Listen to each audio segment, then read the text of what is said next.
Good evening, everyone. My name is Fatma Mari, and I'm the Deputy Director of the Council of British Research in the Levant. And I would like, on behalf of our Director, Jane Humphreys, and my colleagues here in CBRL Amman, we would like to welcome you all, whether attending in person or our audience online. And before we start our talk this evening, we would like to give you some housekeeping instructions.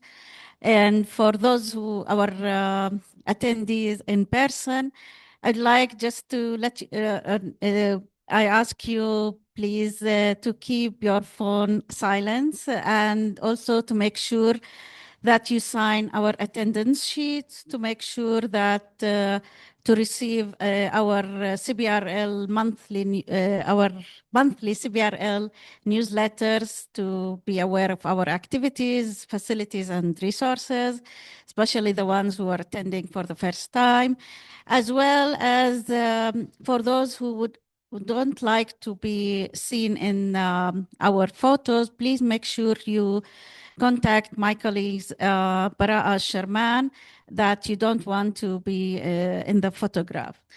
And for our audience online, please make sure that you to write your comments or questions in the Q&A boxes during or after the talk.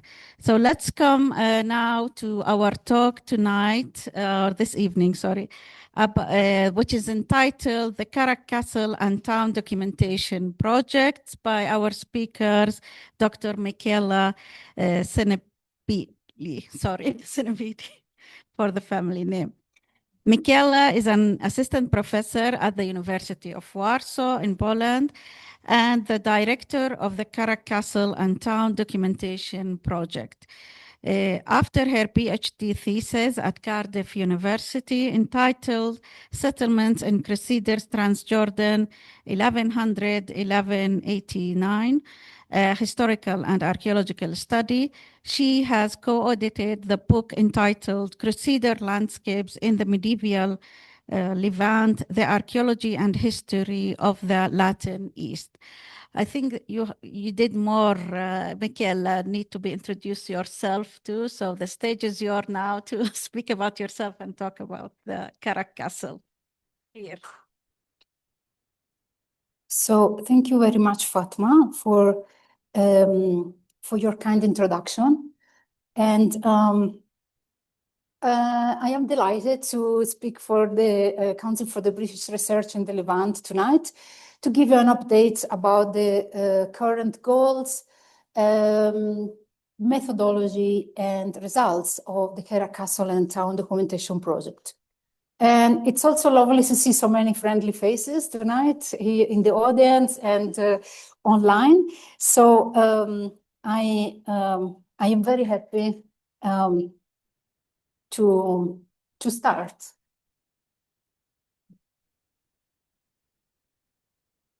The project that I'm going to present to you this afternoon is a project that actually has been discussed for a number of years with the Department of Antiquities of Jordan, and it's finally coming to practice now that the Jordanian authorities are starting to a project of development of the site of Karak. So development and valorization and conservation. The project involves a documentation of both the castle and the town of Karak, and sees them as a unity. And currently, the project is at this moment, is part of a broader project called Frankish Settlement in the Lordship of Transjordan, which is funded by the Polish government and looks at the 12th century in Jordan. And so far, it has explored 3 different sites, which are important for us to understand, to increase the data sets available for the 12th century in Jordan. Beida, in the Petra region, Sila, which is a castle with a very strategic importance in the Tafili region, and Karak, which of course was the caput, the most important administrative center of the Franks in the Lordship of Transjordan. The project is an international project involving international scholars, and some of the most world-renowned scholars are involved as consultants, including Professor Dennis Pringle from Cardiff University, who is one of the leading authorities on the subject of archaeology of the Crusader period. It's focused on the documentation of Karak as including castle, town, and territory in the future stages. As you know, Karak is not only one of the most important monuments in Jordan, but was also one of the main centers of the Levant in the Middle Islamic period. So located between and so along the Hajj Road, which was on the route of the Via Nova Traiana, and connections to the west towards Palestine, south of the Dead Sea, it was perfectly located to be an important center, especially because of its exceptionally well-fortified location, naturally fortified location, the prosperity of the landscape, and the location along these main important routes. One of the most striking aspect about Karak, however, is that the study on Karak itself has been quite limited compared to its enormous potential. So, of course, there's been a number of studies in the past, including surveys, surface surveys, historical surveys, epigraphic surveys, documentation of the structures,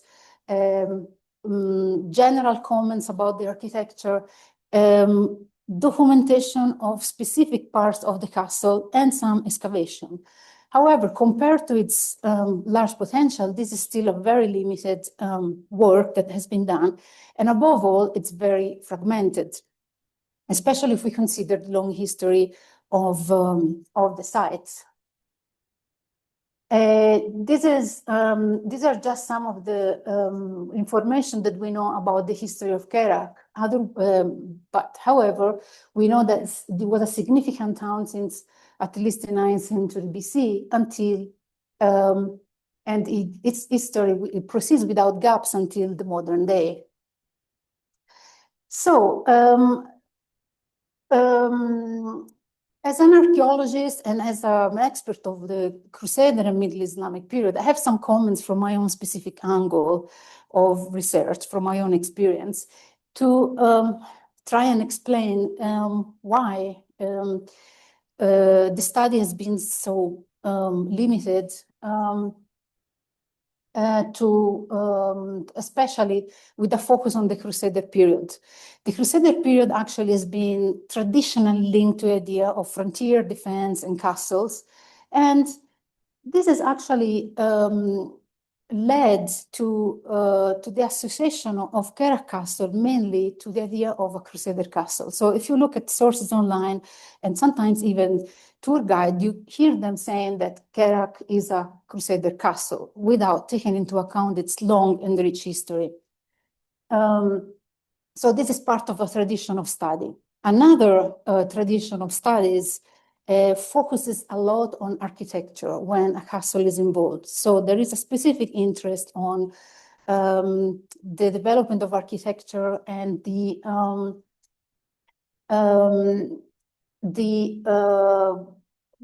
model of castles, for example, as opposed to considering the castle as a structure which is, of course, connected to its context, including the town and the landscape. Karak, of course, was an important administrative center, population center, economic center, and a center of meeting of several ways of communication. So it's very important to think of Karak as something which is connected to its context around it. Finally, another comment. In my experience, I see that the main periods associated to the history of Karak, so the Crusader, Ayyubid, and Mamluk, are seen often as very different and separated political periods, which of course has a reason. The reason is that during different political administrations, Karak changes its roles. And this, of course, also impacts on the material culture in different ways. However, there are also elements of continuity that we should take account of. For example, the Crusader period is also a period of adaptation and continuity when it is connected to the earlier periods. One example is that, for example, the Franks used often Armenian constructors for building their castles, and they adapted to the local architecture and to the local environment. So while, of course, these political distinctions bring differences in the material culture, we should also see all of these periods as part of the history of Jordan, and including the early one, which of course can only be explored with archaeological excavations, only or mainly, because the Islamic period, the Middle Islamic period structures are the prominent one, which can already give us a lot of information, but the earlier history, we only have access to it by excavation. Of course, the fragmented studies in the past have another obvious reasons. The intimidating size of the castle and the need for safety, for giving a priority to safety of to the structures and visitors, and also very often the limited chronological interest of several archaeological projects. So with all of this in mind, I started putting the basis of the current project, thinking not so much from my own point of view of a researcher looking at the archaeology of the Crusader period, but thinking also how what we produce as archaeologists can be helpful to support policies of conservation and community engagement and safety at the site, because really archaeologists are very well placed to create such tools, especially when we work on structures, which is the case of Karak Castle. Because on the one hand, of course, when we conduct research, we can create summaries for the broader public of our own research. But on the other hand, when we work on architecture, we can also offer some of our research as a basis for developing conservation, visitors' path, and a lot of other tools, that can help any kind of projects in the future. So the starting point was the 3D model that we have created for of Karak Castle and town.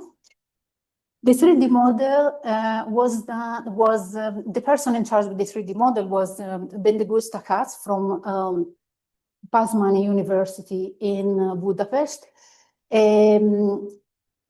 He was selected because he has a large experience in this kind of documentation. He has documented Crac de Chevalier in Syria with photogrammetry, with camera and drone. And actually he has done extremely heroic work, because the external shell of the castle was done by drone, but all the 165 rooms of the castle itself were done by camera. And this was done in a few weeks, in 6 weeks.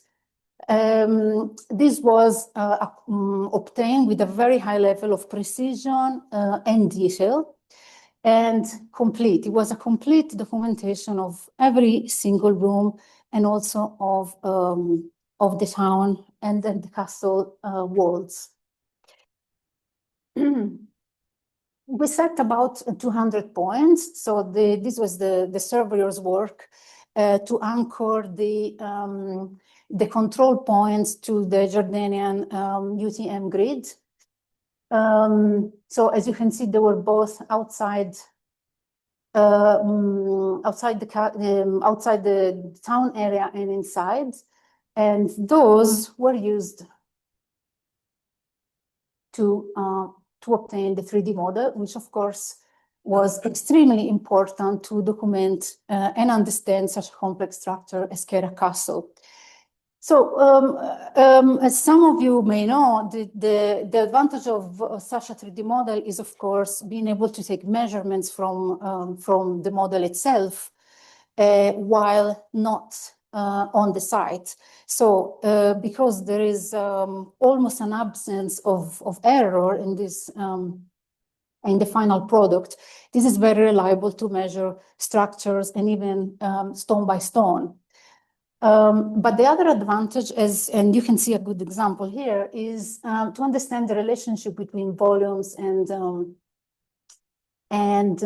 different spaces. Because in such a complex monument, we have many phases of construction related to different periods. For example, until now, we have identified at least 3 different phases only for the Crusader period. And of course, then you have all of the other phases for the earlier and later periods. So an example is, and this is the sacristy under the church. And as you can see, this has been reconstructed with the Building Archaeology study to be of not of the original phase. So in the original phase, there was a church, which was a fortified church looking east. So this side, which is east, there was an apse, which was about at this point, and it was fortified. So it was looking directly outside of the eastern wall of the original structure of the castle, so of phase 1. In phase 2, the sacristy was added, and the sacristy probably speaks of a different stage of expansion and looking for a more complex use of the space of the church. While in a later phase again, the eastern part of the castle was expanded. So from this point to this point, and this, which was a window originally looking outside, was blocked by this corridor, by this vault, which was connected to phase 2, which is dated to the 1150s and 60s, because we know from the documentary sources that 2 of the lords, Maurice and Philip, expanded the castle to the east with towers and other structures. So we are very lucky that we are able to date this, but with the help of the phasing, the study of the structures themselves, we can attribute specific building and specific structure to these phases. So we can date them in this case. So you see how, for example, the original wall was about here. It was probably later torn down to include other parts, and you can see how this is clearly blocking the window of the sacristy. This is just an example, one of the many examples of how it's important to have a 3D model. Of course, the other aspects of the importance of such a model is that we can extract plans and sections that we can use for further study and for any other activity.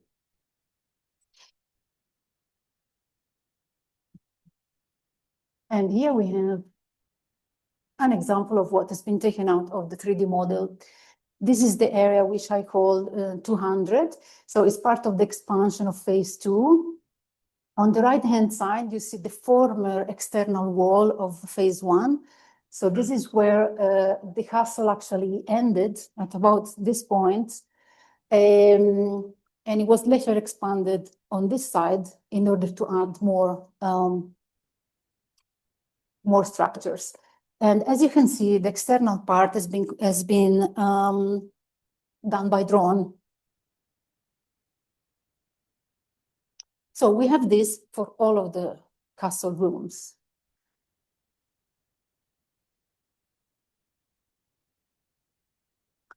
So, as mentioned, plans and section can be extracted from the 3D model.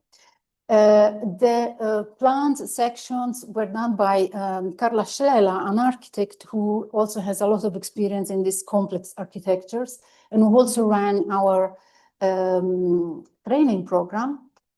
Initially, we also started the codification of the spaces because with this large number of rooms, it's really necessary, of course, to have numbers, to have a name for each room.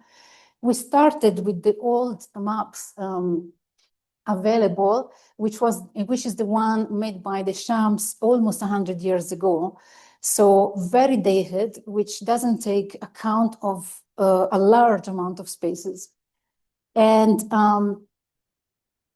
And later, when the 3D model was able to offer the different plans, we managed to get a much more accurate numbering for the spaces.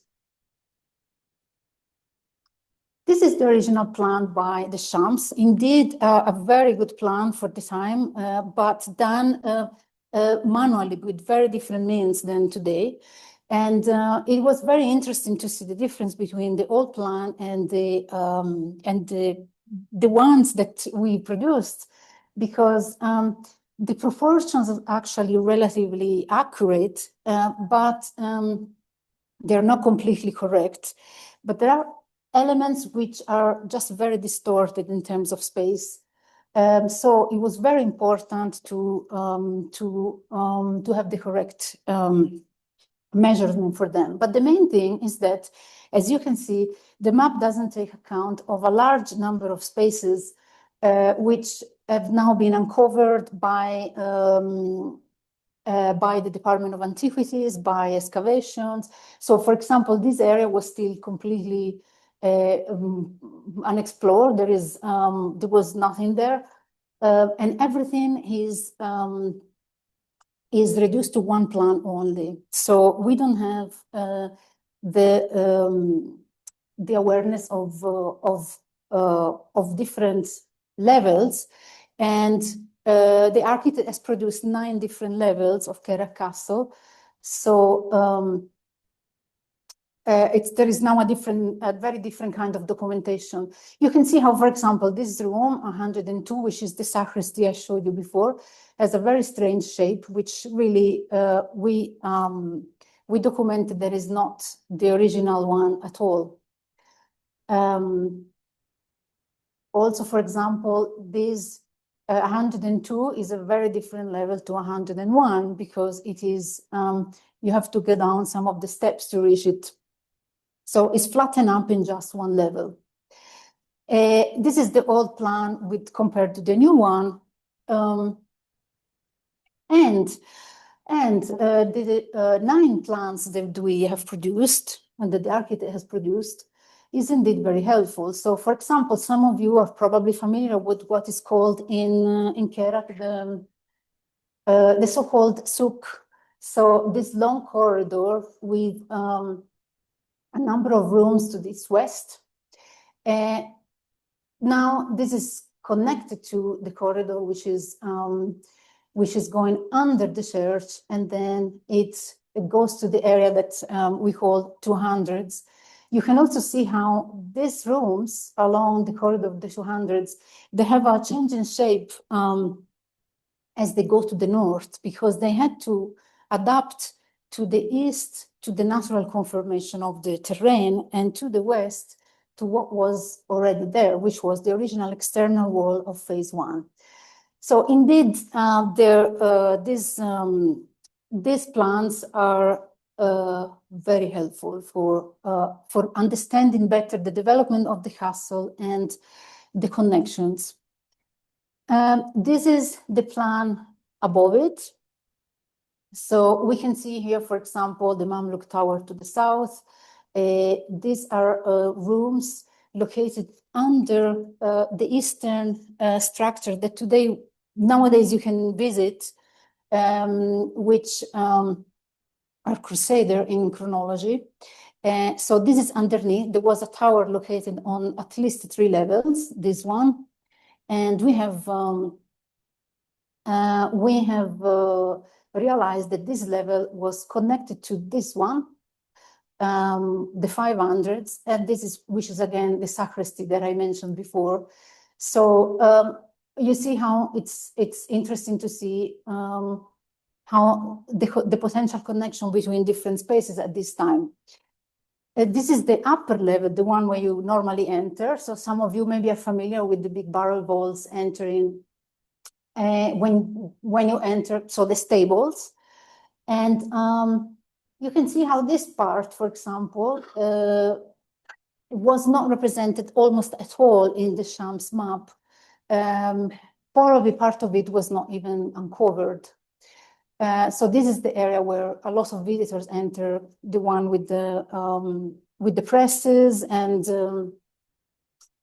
that is connected to this area, which is Crusader as well. At the end of our study, we realized that a very high number of structures are indeed Crusader. So this was very interesting. We think that really, of course, a lot is also Ayyubid and Mamluk, but especially in the Ayyubid period, the Crusader period structures have been reused largely, and they didn't need a large amount of additional rooms to use. This is the lowest level, -5, with the Mamluk hall located here. And indeed, this is very helpful. And then, of course, in addition to the 9 plans, we have also produced 19 sections, again, to look at the relationship between different volumes. This is the area under the Mamluk Tower to the south. This is the Mamluk area to the west. So it's a section across it.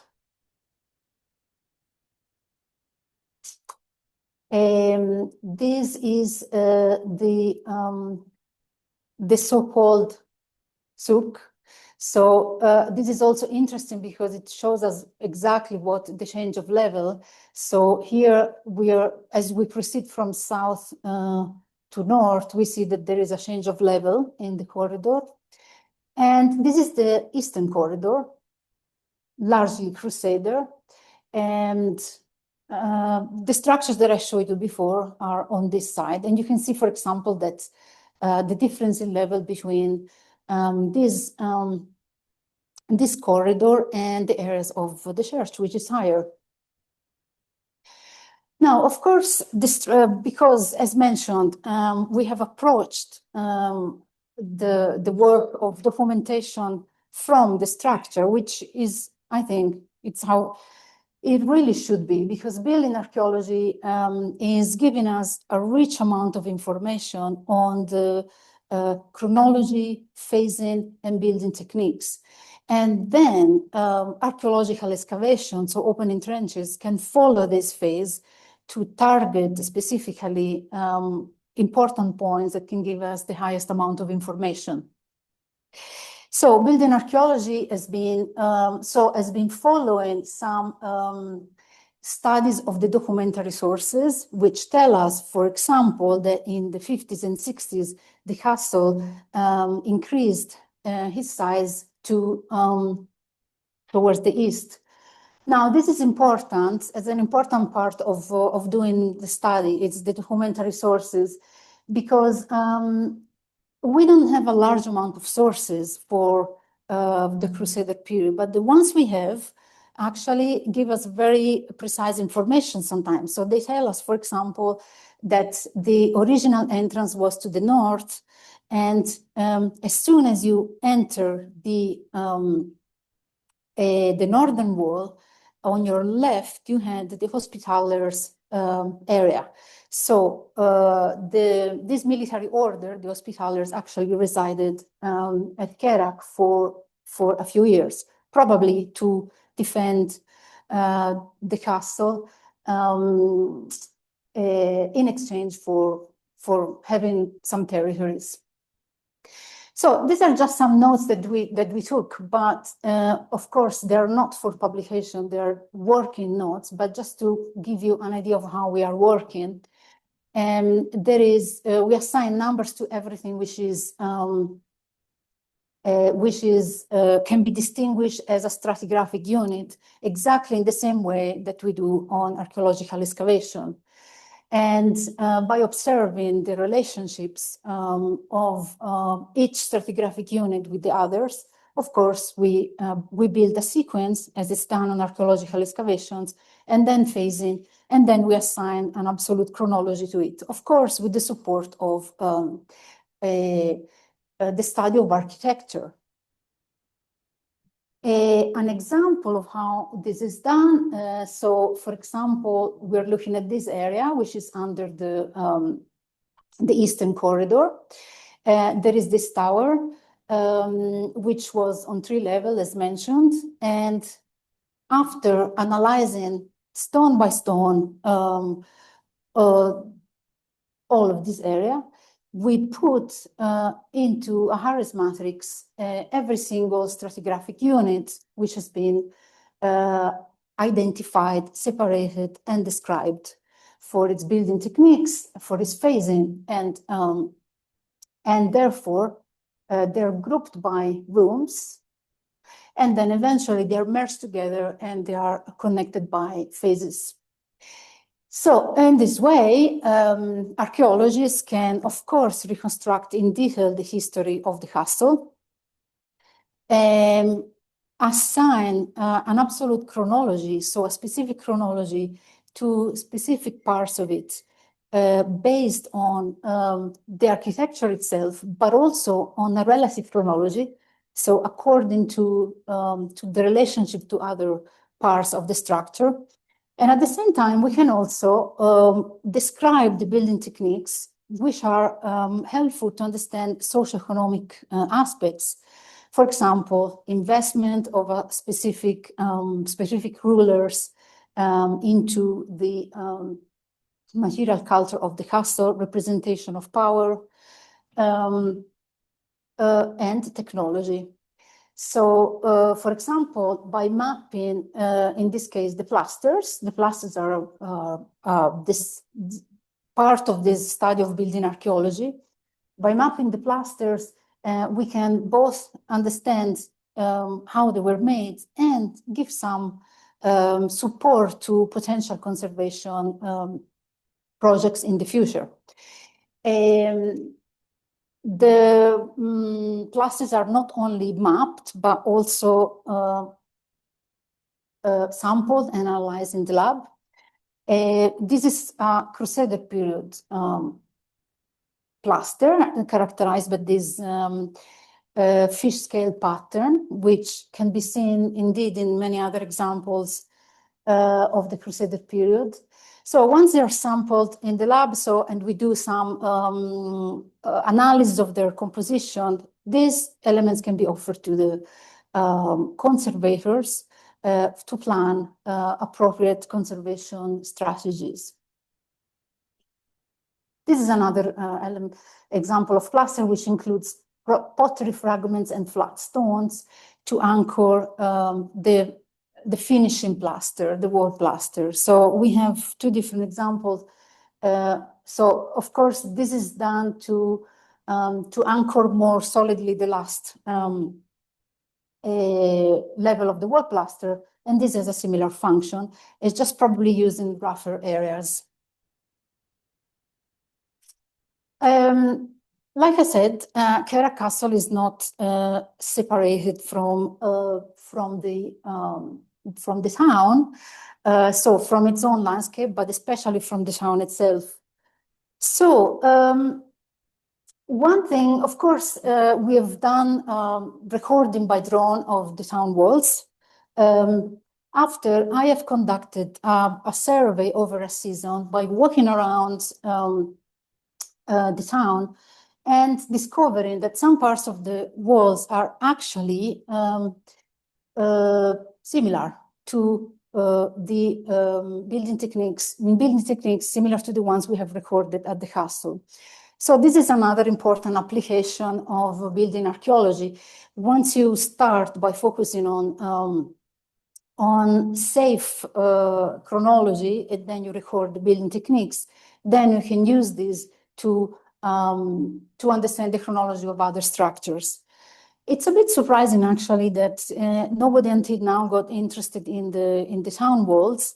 But like I said, it's also a pattern in scholarship to focus on the castle itself, because scholars are really interested in that, and less on the town walls. But actually, the town walls were a very important aspect of the castle, because for example, for the 12th century, we do not know from the documentary sources if there were walls or not, because Karak, the town of Karak is actually extremely well defended naturally already. And the sources are very ambiguous. They tell us that the walls were not necessary, but they don't say whether there were defensive walls or not. So now it seems that this problem has been answered to by looking at the building techniques. This style, which is very, actually quite similar to the one at the castle, was recorded. This is the part of the wall which has recently collapsed. So this is near the Bab al-Kala. So here's another way that we can help as archaeologists. Actually, we have recorded, just before this happened, all of that part of the walls in the 3D model. So we have orthophotos and everything else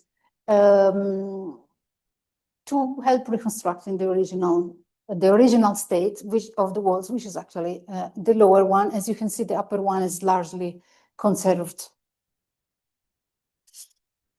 So by analyzing the original part, distinguishing the original part from the later ones, it was possible to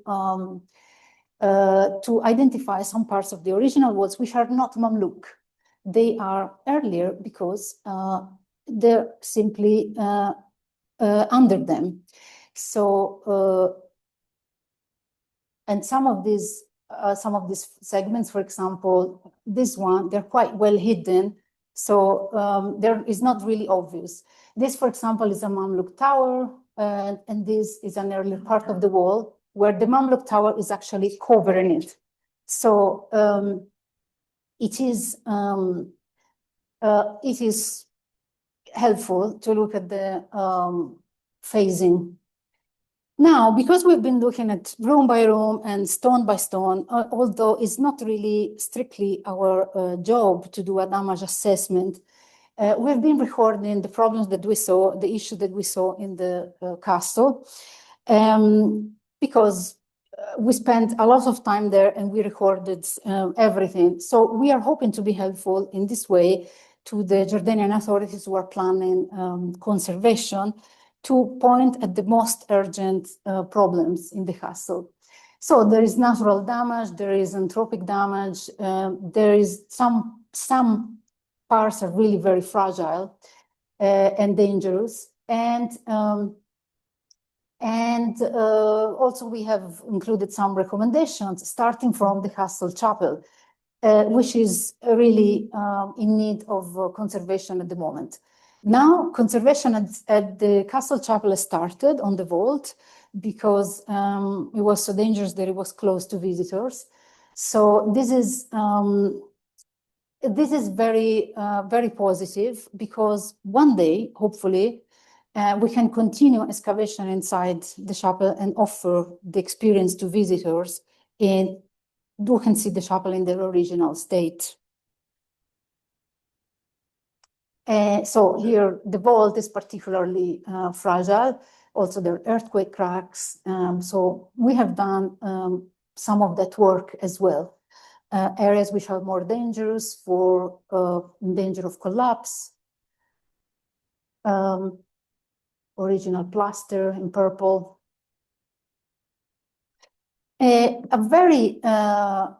A very small project, but integrated in the rest of our work, was a small geological survey done inside the castle and inside the town, because I wanted to look at building materials. So because we're interested in building techniques, we have gone around the town and looked at the geology. This is just inside one of the tunnels leading to the town.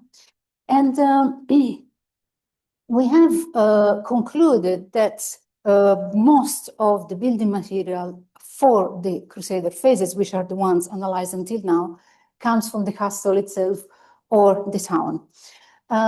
It was possible to make a proportion of building materials. For example, the northern wall was about 90% of different kinds of limestone and a small percentage of sandstone and chert. So limestone is really very important, although it's present in different forms. So there is cherty limestone, which is very, it's a very large majority of the limestone types.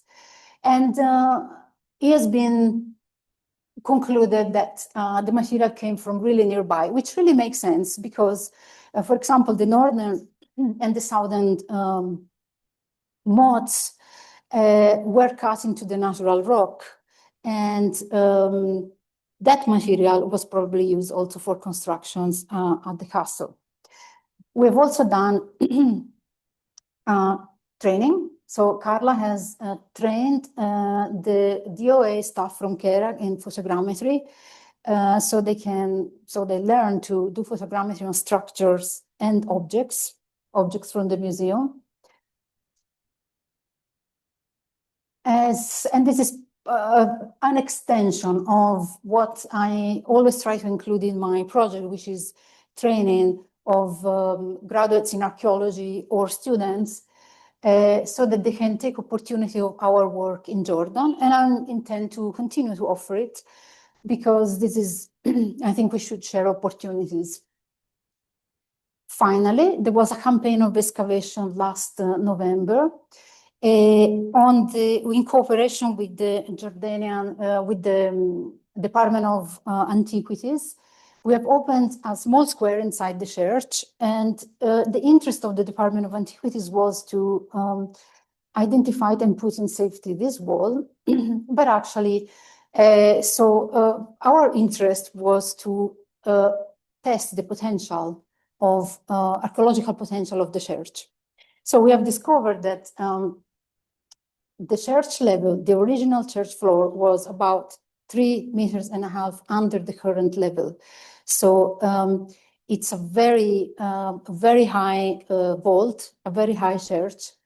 It will take a huge amount of time to excavate it, but it was a very monumental church. This is the bottom of the excavation. We exposed the church floor, which was made of flagstone and plastered. And as expected, at the bottom of it, we found a large number of fragments of painted plaster, because it was expected, because early travelers described the church as painted with vivid colors and a number of different figures and processions. So it would be very interesting to continue the excavation. I have here a model of the town to close this presentation before telling you about the future aims of the project. And so this is the 3D model obtained by drone during our fieldwork in spring 2025, so 1 year ago. Future aims of the project are, of course, to continue the documentation, including the non-Crusader parts of the castle, which are, of course, very substantial, but we have also discovered that the Crusader period was dominant. So a lot of the structure were used in the earlier periods. We have also documented some of the pre-Crusader structures, and we will continue to do that, of course, making use of earlier work at the site, everything that scholars have already done. When the moment will be right, opening test trenches in the safe areas, which can, based on the awareness of the chronology, which comes from the study of the structures. And of course, start work in cooperation with the Department of Antiquities for offering the basis for a conservation plan and community engagement. The list of acknowledgement is quite long, even just for 2 seasons. And I want to thank everyone who has worked on my project, because it's an extremely dedicated team, extremely enthusiastic. So this was really an excellent experience that we hope to continue. So I thank you very much. I think I spoke for more than 40 minutes.